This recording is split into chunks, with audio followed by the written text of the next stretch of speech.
Hi, I'm Jake. And I'm Ashley. And this is the Wonderful Thing About Disney podcast. Because Disney's a wonderful thing. Come on down, stop on by, hop a carpet, and fly with us as we discuss the parks, treats, and all things Disney, with new episodes every wonderful Wednesday. Hey everyone, happy wonderful Wednesday, and may the 4th be with you. Oh yeah. I know it's a couple weeks ago, but this episode is all about Star Wars. And a couple weeks ago, we crossed something pretty big off of our Disney bucket list. Yeah, we did. Which was to be in Star Wars Galaxy's Edge for May the 4th, aka Star Wars Day. Yeah, it was so cool. Obviously, we're big Star Wars fans. You more than me. No, it was awesome. But yes, I am. I love Star Wars. Yeah, but this is something that has been on our bucket list, and I think it totally lived up to our expectations. Mm-hmm. And while this trip was primarily focused on Star Wars, May the 4th, and the Seasons of the Force, it just also happened to be Pixar Fest that was going on at the same time. So we got to experience that as well. Yeah, we did. And I felt like we totally got spoiled on this trip for sure. I don't think we could have planned it any better. There's so much to cover. So let's just get into it and start with Star Wars Day, Seasons of the Force, and then we can share our thoughts on Pixar Fest, because we definitely have some thoughts there as well. Yeah, absolutely.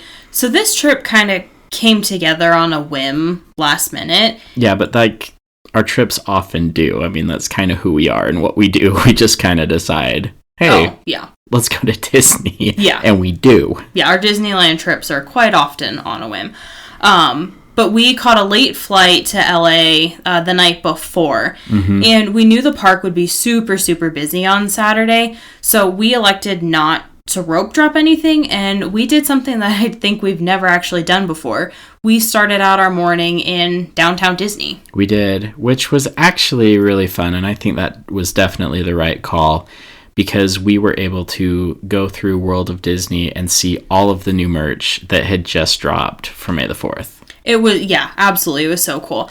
And again, we're not like a breaking news type of like podcast or, channel. But that morning it kind of felt like we were, because we were seeing everything just after it hit the shelves. No, it's true. We were there shortly after open, and yeah, we were one of the first ones there to see all of this new stuff. And there were like tons of people there besides us, taking pictures and doing all those things. Yeah, felt so cool. The big highlight, which again, if you've been on Instagram on Saturday, May the 4th, you saw the Queen Amidala ears. Yeah, they are amazing. Not really my thing, but they were amazing, and they were flying off the shelves. Oh yeah, everybody had them. Like, not only was everyone buying them, but everyone was wearing them as well. And I mean, again, like, they were beautiful, very well done. Oh yeah, so that was fun. Yeah, it was also the 25th anniversary of Phantom Menace, so they had a lot of that type of merch. They had different hats and shirts, and they had like a zip-up hoodie. So again, it was really cool, brand new merch that came out on May the 4th. Yeah. Well, and I think it was an added bonus that it was the 25th anniversary of the Phantom Menace. There were so many cool releases as far as new merch and other things they were doing, not just for Star Wars in general, but specifically for that anniversary. Yeah. And this just happened to coincide with a pretty major new release, and that was Darth Maul's Legacy lightsaber that dropped at Dok-Ondar's. Yeah. And holy crap, was that line long to get in. It was insane. Like, when we walked into Galaxy's Edge, I legit thought that was the line for Rise of the Resistance or Smuggler's Run. Nope. Yeah, it was absolutely insane. So I don't really know how to explain it, so I'll do the best I can. But essentially, from Dok-Ondar's, the line kind of wrapped down the stairs in front of Ronto Roasters, and then went across by like the droid depot. And where you can do like your bounties and stuff. Yep, and then it crossed in front of the stand where you can get the sodas. Yep. And almost all the way to the entrance of Galaxy's Edge there. No, it was crazy. Yeah, it would not surprise me if that line was at least 2 hours long. No, it had to be. It was nuts. Like, that's what people rope drop. That's what they went there Oh, for. absolutely. Before we even got into the park, we saw people leaving with Darth Maul's lightsaber. So again, this was something that was released for the 25th anniversary of Phantom Menace. And this lightsaber, I don't know, but I want to say it's the most expensive one so far. Without a doubt. I mean, Ahsoka's hilts, when they came out, they were probably similar in the price range, but this one was so long and it had 2 blades to it. So, yeah, this thing was going for like $400. Yeah, absolutely. And we can't confirm. I mean, I'm sure if we looked on like Instagram or YouTube, we could probably figure it out. But we heard that it plays the Duel of Fates as you open the wooden box that it comes in. Are you serious? Yeah. I didn't hear that. Like, if that's true, that's legit. Right? No, that's awesome. But seriously, this was totally the must-have item of the day. Yeah. And it wasn't cheap. But to be fair, I mean, this is a pretty big one. Yeah. And they've done a pretty good job of releasing just about everything up until this point. And I think this is one the fans were waiting for. Yeah. And they had to have held it back knowing that the 25th anniversary was coming up this year. So, super cool. But that box was huge. Huge, yeah. And it came like with a strap on the box. So people are just walking around lugging these boxes, some of them multiple boxes. Yeah. Which I think the limit was like 2. I would imagine, yeah. There were a lot of boxes walking around the park. It was nuts. No, it was absolutely nuts. And again, going into this, we knew Galaxy's Edge would be nuts and absolutely packed for May the 4th. But honestly, it wasn't, I mean, it was definitely busy, but it wasn't bad at all, in my opinion. No, I agree. And it was just cool that everyone was dressed up to celebrate Star Wars Day, and there were so many legit costumes. No, there really were. And honestly, I think that might have been one of my most favorite things, is seeing all of these people dressed up for Star Wars Day, because we know, like, adult costuming is very limited and stuff, except for certain occasions like Oogie Boogie Bash or around Halloween, or for Star Wars Day. And people totally came dressed to impress. Like, I totally want to go back again and dress up this time. That's because what, it was a thing. Yeah. It was so cool. And there were like several moments where I had to do a double take because I legit thought that guests were some of the characters in Galaxy's Edge. Like, they were that good. So super cool. But like you said, it was busy, but it wasn't unmanageable or smothering by any means. And that was a very pleasant surprise. I felt like we got to move around relatively easily, see everything we wanted to see, do everything we wanted to do. Plus, the ride wait times weren't crazy insane like I expected them to be. Like, I felt like they were actually pretty normal for just a busy day in the park. That's true. And we did pay for the individual lightning lane for Rise of the Resistance, and that was worth it to avoid the hour-plus wait. I agree, for sure. Yeah, and it was just really cool to be on Rise of the Resistance on May the 4th. Yeah, that ride just slapped a little bit better. Slapped. It was awesome. And on top of that, speaking of rides, we also got to do Hyperspace Mountain, which is one of my absolute favorite rides because it's totally better than regular Space Mountain. What? No, I said what I said, and I stand by it. Like, Hyperspace Mountain is elite.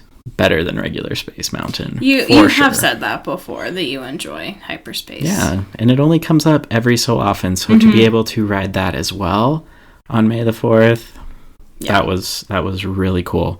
And we got to ride Star Tours and see some of the cool new like video locations that they have for that experience, and that was awesome. Shout out to Ahsoka, because that was a fun addition too. Yeah. And while we didn't dare bother with the crowds and the line to get into Doc Ondars, we did do some shopping in Galaxy's Edge because they did have some specific May the 4th merchandise that came out. So they had a pin, which of course we had to get because if you know us, we like collecting pins. They also had a May the 4th shirt. There was a hat. I think there was a tumbler. So yeah, just really cool merch for that day specifically. And I felt like this year in particular, they did a really good job of releasing a lot of new things leading up to May the 4th. Like they had the Sands of Tatooine collection, which was really pretty and cool. Yeah. So yeah, there was a lot to take in and see as far as new merch. So that was really fun. There were also plenty of cool snacks and drinks that they released for Seasons of the Force, and lots of options in Galaxy's Edge. I mean, we do have to say that the standby line for Oga's was nuts. Oh my gosh, it was so nuts. Definitely the second longest line there after Dok-Ondar's, which is crazy when you have these two ride attractions that are always pretty long. So we did not go into Oga's Cantina for May the 4th. Wasn't for a lack of trying. No, we did try. It's just we weren't going to stand in line for hours on end. Yeah. But we did get into Oga's Cantina on Sunday the 5th. We did. The day after we did. Yeah. Shout out to Mouse Dining, coming in clutch, making a reservation magically appear. So we've talked about some of these third-party apps that you can use and programs to score some reservations, and as people drop off day of, it just pings your phone, and you got to be quick. Like, that is the thing. Yeah. But we did it. We got Oga's for Sunday, went in Sunday afternoon, had an awesome time because the line was just as long again.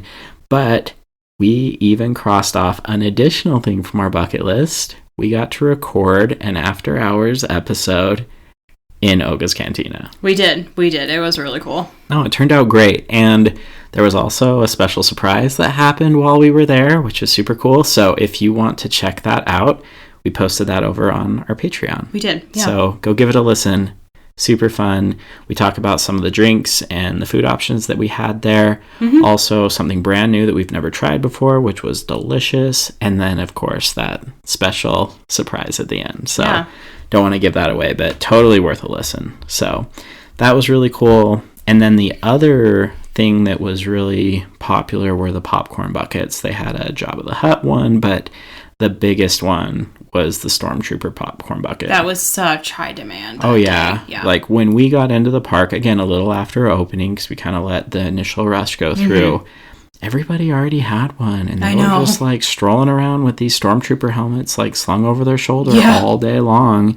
And we were honestly pretty worried that they were going to run out. We were. Yeah, we were. So we actually mobile ordered ours in Tomorrowland. And we just thought, hey, we're fine waiting and picking it up later. One, because we don't have to carry it around. Exactly. Two, we're guaranteed to get one. Yep. So where did we order that from? Galactic Grill? I think so. Yeah. And that was actually kind of a fun surprise because instead of popcorn, it actually came with a side of fries. Yeah, which we were standing in line to get the popcorn bucket, and I thought about it. I was like, wait, do they actually have popcorn here? Like, I wonder how that's working.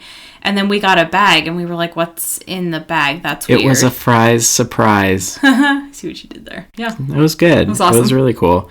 So, and, you know, the funny thing was, after we got it, turns out they had plenty of popcorn buckets. Like, they were bringing these things out from who knows where. Yeah. I don't know if they just got another shipment, but shout out to all the fallen clones and stormtroopers it took to make that many popcorn buckets. Maybe a moment of silence for those who have fallen. You're so weird. Okay, anyway, let's talk about the characters for a minute, because yes, characters are always out in Galaxy's Edge. They are. But on May the 4th, it felt different. I felt like it was different. Like, everyone was out. It was so cool. And I felt like they were constantly out, too. Yes. So, I think the one that we saw the most was R2-D2. He was out a lot of the day, and I think we saw him the most. Yeah. We saw Rey wandering around in the morning over by the Millennium Falcon.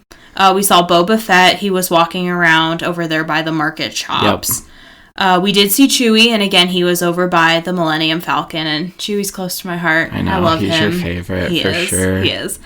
We obviously saw Kylo Ren and the Stormtroopers, and they were up to their regular, shenanigans. Yes, they were, as they often are. Yeah. And we saw the really cool new droids, and it took us all day to see them, because we had seen videos in Galaxy's Edge of these droids just wandering around, and all day we were looking for them, and we almost gave up. Right. But they actually ended up being in the little gated area that's over by the droid depot. And we don't know for sure, but we imagine because the park was so busy that day, they weren't actually wandering around. They had set times that they would come out in that gated area. But those were so cool. Oh, and so worth it. I mean, again, this was one of the things that we absolutely wanted to see and do because, like, seeing the videos, again, pretty groundbreaking technology for them to just operate that way. And it was totally worth it. Like, that was a fun, little mini show, if you will. But everyone loved it for good reason. And it sounds like they're going to be there still beyond these events and stuff, hopefully. So definitely check them out if you make it over to Galaxy's Edge anytime soon. Yeah, the droids were my favorite, but my second favorite was Ahsoka because I had never seen Ahsoka in Galaxy's Edge before. And we saw her over again by the market area, but she was incredible. No, that Ahsoka was perfect. Absolutely incredible. And then we also saw Mando in a unique location. So he was in the entrance to Galaxy's Edge, kind of up on the rooftops, just like looking down on everybody, kind of like hunting his bounty. Yeah. It was really cool. It was. And it was, again, a fun twist because usually he's walking around with Grogu over by the market, but that's kind of where Boba Fett was hanging out. And there were a lot of people who just kind of walked by and didn't even notice that he was there. So it was really fun that he happened to be out and in a different place than normal, and you had to keep a sharp eye if you were going to see him. So exactly. It was super fun. Yeah. But we saw somebody else that we didn't expect to see, our own little celebrity sighting in Galaxy's Edge. Yeah, we actually bumped into Rachel from Joey's season of The Bachelor. Yeah, we did. And we got a selfie with her. She was super nice, and we actually noticed her because she was actually looking at Mando up on the rooftops, and we're like, what is she looking at? And she was looking for a man. She was looking for a man, yeah. So if you haven't seen that selfie, we posted that over on our Instagram, so you can go check that out. But yeah, you never know who you're gonna bump into in a galaxy far, far away. So true. So true. Well, and we didn't spend all of our time just in Galaxy's Edge. In fact, there were a lot of other things to see and do outside of Galaxy's Edge to celebrate May the 4th, which was cool. So downtown Disney was also very busy. Yeah, the Outpost was super packed, but the Lego store was all up and prepared for this event. They had so much going on. Oh, yeah. So, fun little fact that I have learned from some of our Lego friends is that Star Wars partnership with Lego in a lot of ways saved the Lego company. Interesting. So I could see that. Yeah, I mean, they'd kind of like ridden this wave of popularity and it was starting to fall off a little bit because, kids were kind of getting into different stuff and some of their old sets had been retired and they were trying to find their new identity. And then they partnered with Star Wars right as the new prequel films were coming out, and all of a sudden, like, it exploded. And they continue to make a ton of not just Star Wars partnership sets, but like other franchises now too. So yeah, kind of cool. But they had a giant Lego Stormtrooper on display, which was super neat. Really cool. They had a Lego mural that you could actually help piece together. So you were given a little plate, a small square plate, and you could put bricks on there and then take that plate, stick it up onto the mural and kind of be a part of the mural that they built there, which was really, really cool. It was, yeah. And they also had trivia there. They did, yeah. And they were doing giveaways as well. So just if you were there, they threw a question out, and then if you knew the answer, you won a Lego set. And there were some pretty solid sets there too. Yeah, there were amazing sets. And also, there were some Star Wars things over at the Grand Californian. Yes. So they called it a galactic creation, but basically it's like an edible Millennium Falcon and like Galaxy's Edge in the background. That thing was huge too. It was huge. So according to the little sign that was next to it, it took 480 hours to complete this by the pastry team. Unreal. And they used so much food, so I'm going to just rattle off all of the things that they used. But this included 300 pounds of powdered sugar, 100 pounds of dark chocolate, 80 pounds of Rice Krispie cereal. Pounds of Rice Krispie cereal? Seriously. 65 pounds of gray fondant, and then 60 pounds of white fondant, 40 pounds of white chocolate, 30 pounds of egg whites, 30 pounds of butter. I'm like, that's so much butter. Yeah. And then randomly a gallon of lemon juice. Just 1 gallon. That's nuts. Like, all crazy. of that together, it's not quite 1,000 pounds, but it's like well over 500. I mean, you're pushing like 750 pounds worth of ingredients for this display. Yeah, insane. They also had a little market next to the display, and they sold a Wookiee cookie. They had some pretzel lightsabers, a Millennium Falcon chocolate like lollipop, and then they had, of course, my favorite, a macaroon box. Yeah. No, there was a lot of stuff, and it was cool that the Grand Californian was in on it as well. So they often do that for different seasons, and it was really cool that Star Wars had its own display. So that was really fun. But I do want to talk about my favorite part of the whole experience for May the 4th, and that was in the evening, the Fire of the Rising Moons fireworks show. I still think about that. I do too. Amazing. No, that was definitely one of those moments that I will never forget, where being at Disney, I had my mind blown. Like, I just had a magic moment. Yeah. And it was so cool. So this show started at 9:30 p.m. because it obviously coincides with the regular fireworks display. But we wandered back about 8 o'clock just because we anticipated it would probably start to fill. And it's a good thing we did, because it was already pretty packed. It was, yeah. So we had just an incredible spot. So, you know, you're wanting to look over the Millennium Falcon behind the spires is where these fireworks are going to shoot off. But we asked a cast member, they say you either want to be like down here, more or less in the pit for you concert goers in front of the Millennium Falcon, or you want to be up on the balcony. Yeah. And so that's where we were. We wandered up on the balcony and kind of made our own little spot there. We did. But yeah, we were just right there between Docking Bay 7 and Dock Ondars, and that was honestly a perfect view to see everything. And I say that because not only did we get an excellent view of the fireworks and the Millennium Falcon, but we were up looking down on the crowd who was in front of the Millennium Falcon. So many lightsabers. Just thinking about it, like, I got goosebumps. Like, just thinking about just that whole experience. Yeah. I say this as one of them as well, but well done, nerds. You did it. Like, so many people came, and they all had their lightsabers, and it was all part of the show. Like, they asked everybody to, you know, turn them off, and then when it started, they had like a little opening, and then raise your lightsabers and turn them on. And like, now I'm getting goosebumps because it was legit. So the fireworks, again, obviously the same fireworks they're using in front of the castle, but these fireworks are now set to the classic Star Wars music from the films. Yeah. Holy cow. Like, chills.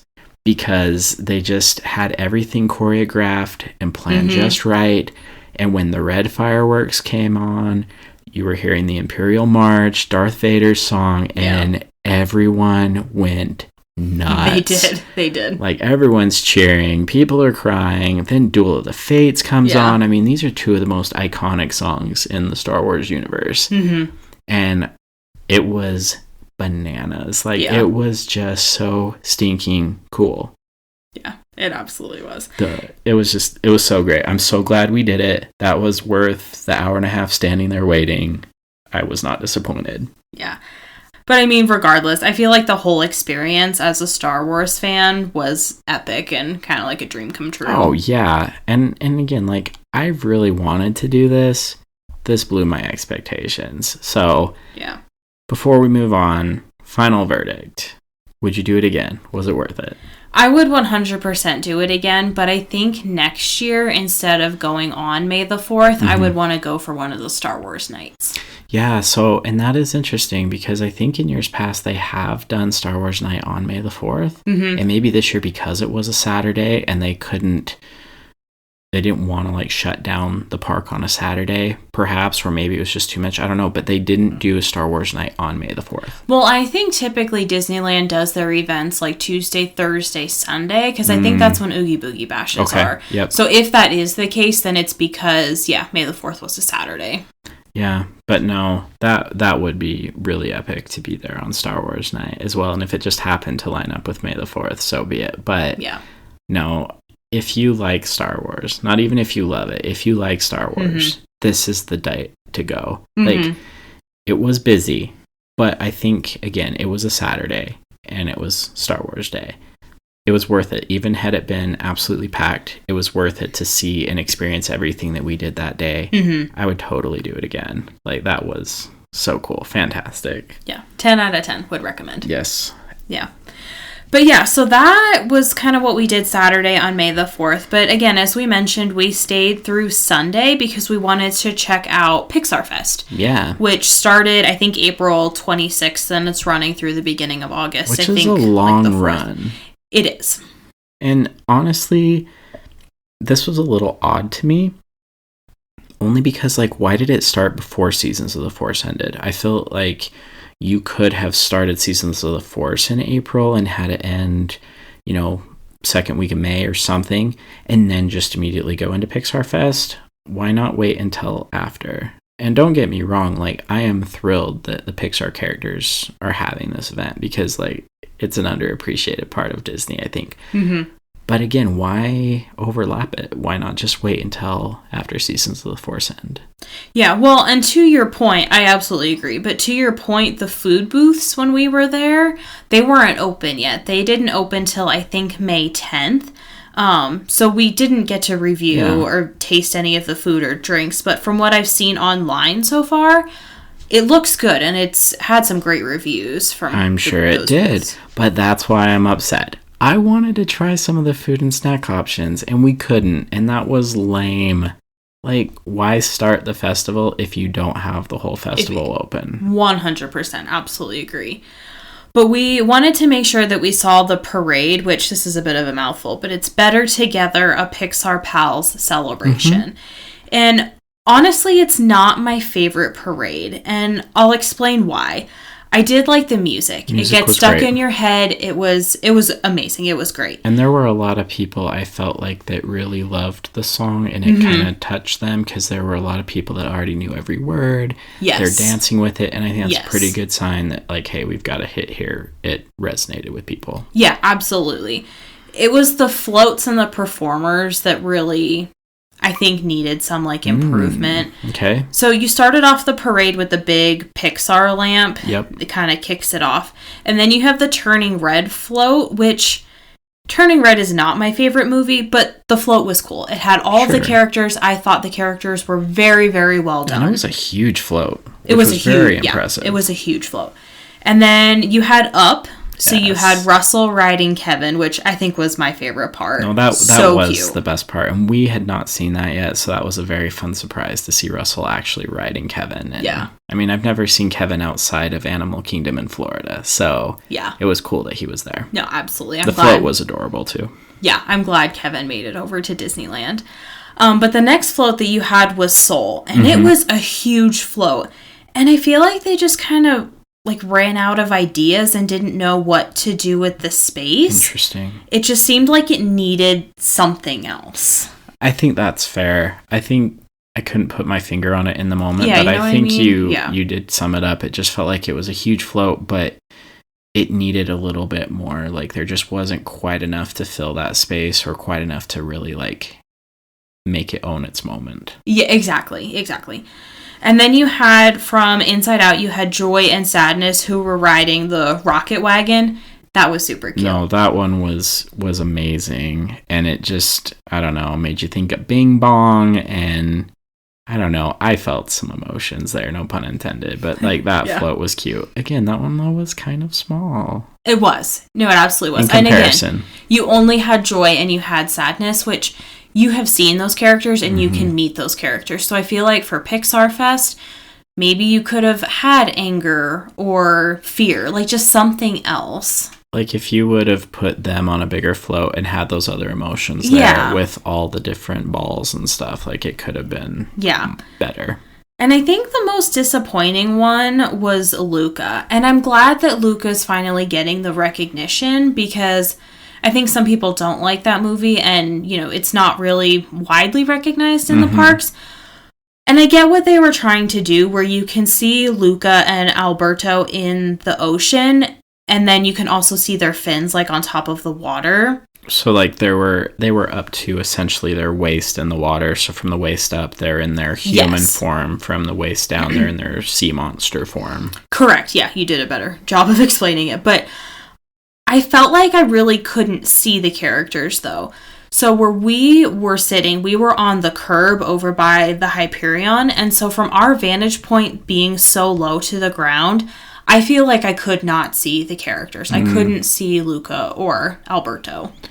No, I think that's fair. The concept of it, though, was phenomenal. I think that was the float that I was most pleasantly surprised with, because they had the Vespa, and I mean, it was very detailed and it looked really beautiful.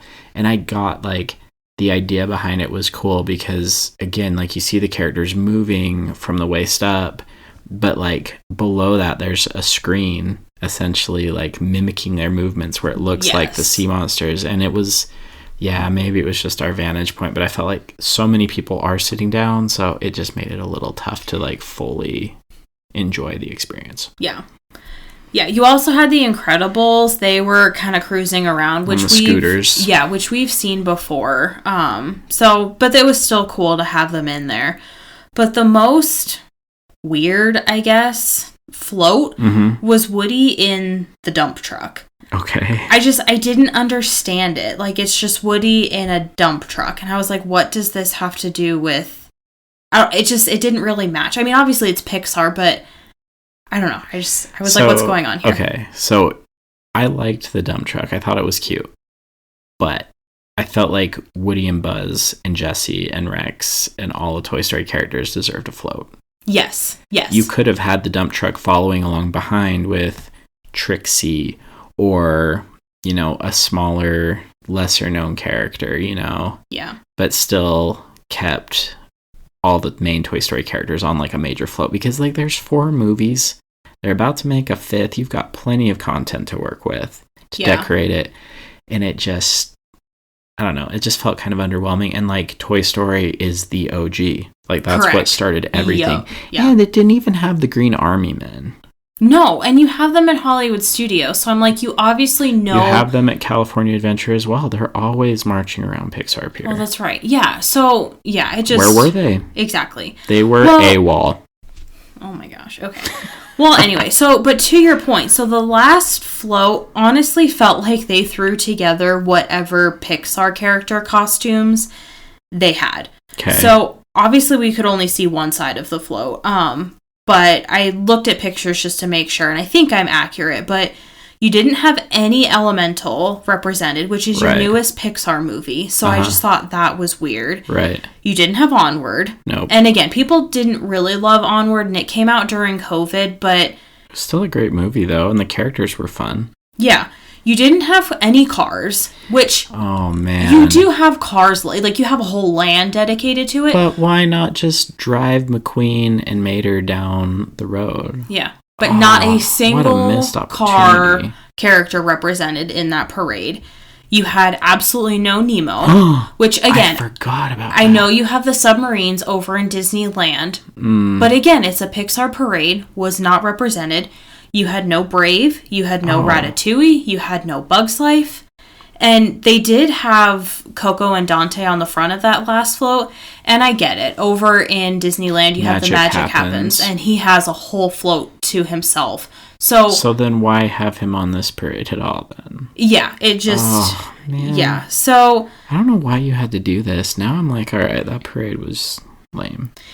Yeah. Well, yeah. So, in between each of the floats, you also had performers, and the performers were cool. They were outstanding. Some of them were on roller skates, some of them were on bikes, but in between some of the floats, you only had like 4 to 5 performers. Yeah. And compared to, again, Magic Happens, where you have like 8 to 10 performers. That's a very good point. I just felt like you needed more. There needed to be more and more filler in between the different floats. You know what? That is very valid, because we've been there for Oogie Boogie Bash and watching that parade. There are plenty of performers there as well. So I think that's very valid. That's fair. Yeah.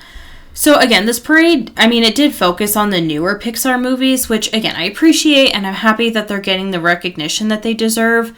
But when you have Magic Happens right across the street, I guess, I mean, it's a no-brainer. Like, Magic Happens, that parade wins. Like, I would see that before I would see Better Together. Well, and I think to your point, like, the music was there. I think some of the floats were there. I think you had such a wide canvas to work with that now that you lay all of that out of who was missing, it really is kind of a bummer that more characters didn't get a chance to shine, because like those amazing Pixar characters deserve that opportunity. And over in California Adventure with Pixar Pier, perfect place to do that parade. And had it been elevated a little bit more, like you could make this a mainstay. Mm-hmm. But yeah, it was a kind of a letdown that some of those OG films and characters didn't get a chance to be part of it. I mean, you didn't even have Monsters Inc. You did? You? Oh, I guess Mike and Sully were there. You had Mike and Sully at the very back of the last float. But they were just kind of an afterthought, it felt like. That's what I mean. That whole last float just kind of seemed like they threw together whatever characters they had. Bummer. Yeah. Oh, we don't like to be critical, but we have to be honest. Correct. Yeah.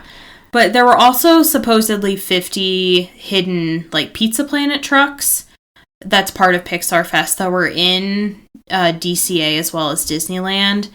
And we saw maybe like 3 of them. Yeah. Well, I mean, to be fair, we weren't doing a very good job of like actually looking for them. Yeah. But I mean, I don't know. I wish they would have done a little more to make that a part of the festival, I guess. Or maybe we just missed it. But I don't know if maybe you have like a card, like a scavenger hunt or something like that would have been more fun. Yeah, I absolutely agree. So over on the Disneyland side, we watched the Together Forever, a Pixar nighttime spectacular. Mm-hmm. So unfortunately, it was too windy that Sunday night, so they didn't have the fireworks. But they did still have the projections on the castle. And the projections were great. The music was great. It was really super cute. Very sentimental and emotional in the right way. Yeah. So we got to see Buzz fly over the castle, but unfortunately, because it was too windy, we didn't get to see the Up House, which we really, really wanted to see. That's true. And again, that was probably the biggest thing we were looking forward to with that fireworks display or that nighttime show. But if we only got to pick one of the two to see this trip, I'm glad that we saw Fire of the Rising Moons instead. Yeah. So all of that said, I mean, again, apparently we were a little premature, but Pixar Fest had started. What were your thoughts and takeaways from Pixar Fest? Yeah, so again, you had the parade, you had the fireworks, you had the Pizza Planet trucks, and you had like decorations all throughout California Adventure and Disneyland. But to your point, I feel like it just seemed rushed and unorganized, and I don't know if I want to use the word chaotic, but again, with the parade in DCA, but the fireworks over in Disneyland, but all the food's over in California Adventure, but then you have a party over at the Fantasyland Theater in Disneyland, which we didn't see, but we heard it was great. Yep. Or no, I think we heard that it was not great, actually. I don't know. I didn't hear anything about it. Well, and that's, I think, why. But I don't know. In my opinion, I feel like they should have just kept Pixar Fest, keep it all in Disney California Adventure. Yeah. And I think what you could have done then was kept Wondrous Journeys, that fireworks show, over in Disneyland, because that's my favorite fireworks show. Yeah, over in Disneyland. So, yeah, it just, I wish we could go back and give it another chance and try some of the food and, actually kind of look for the Pizza Planet trucks. Right. But yeah, overall, I wasn't super impressed. No, I think that's fair. And maybe it is just because it hasn't hit its stride yet, but it did feel just the connection wasn't there. Yeah. And I think it was not just the emotional connection, but also like the physical connection of having this festival like up and ready and in its, full steam ahead mode. Yeah. We've been there for, other festivals in Disneyland and in California Adventure and the Lunar New Year. I mean, that felt so much more cohesive and complete. This one just kind of felt a little disorganized and disheveled. Yeah, absolutely. I would agree. So, all right. Well, before we close, how about we end on a highlight, a positive note? Let's go to Uncle Bob's mailbox. Let's do it. Uncle Bob. We haven't been there for a minute. Flag is up. We've got mail for you, Uncle Bob. Cousin Josh. So because this is Star Wars, let's keep it there. Let's focus on May the 4th, Seasons of the Force. I'm going to go back once again. I know I just mentioned it, but Fire of the Rising Moons. That experience was unreal. Like, both as a Star Wars fan, I feel like if you got drugged there by your Star Wars buddy, I think you walk away from that being like, okay, that was super stinking cool. Yeah. Right? So, I don't know what the plan is for that, but if it's not already a regular part of the nighttime show, you should do this every night. Honestly, the fireworks are already going. I know that they might go back to Wondrous Journey. That's fine. Just rearrange the music.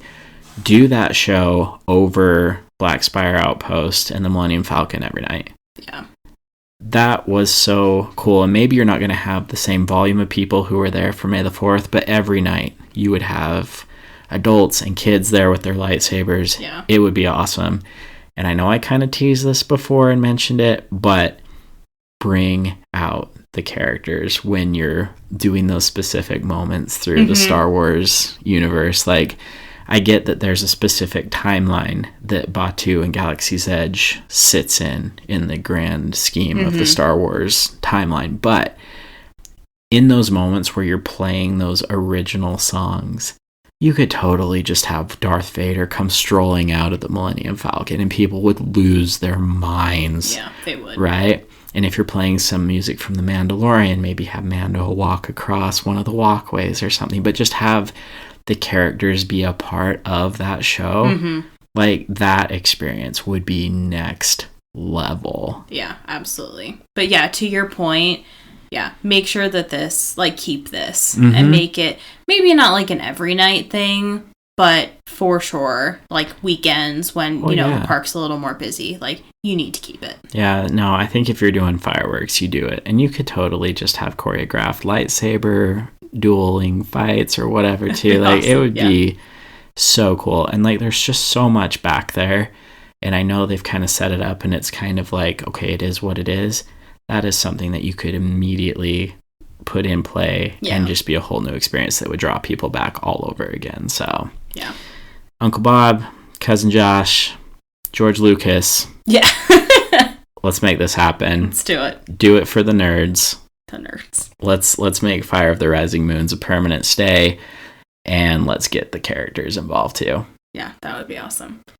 So that's it for this week's episode. Make sure to follow us on Instagram and check out our Patreon because we have a bunch of good content over there. Yeah, lots that we put out there for May the 4th. And also go check out our t-shirt shop, shopthreadsofImagination.com. We threw a bunch of new Star Wars themed t-shirts out there, not just for May the 4th, but perfect for any trip to a galaxy far, far away. So be sure and check it out. Yeah. So until next wonderful Wednesday, TTFN.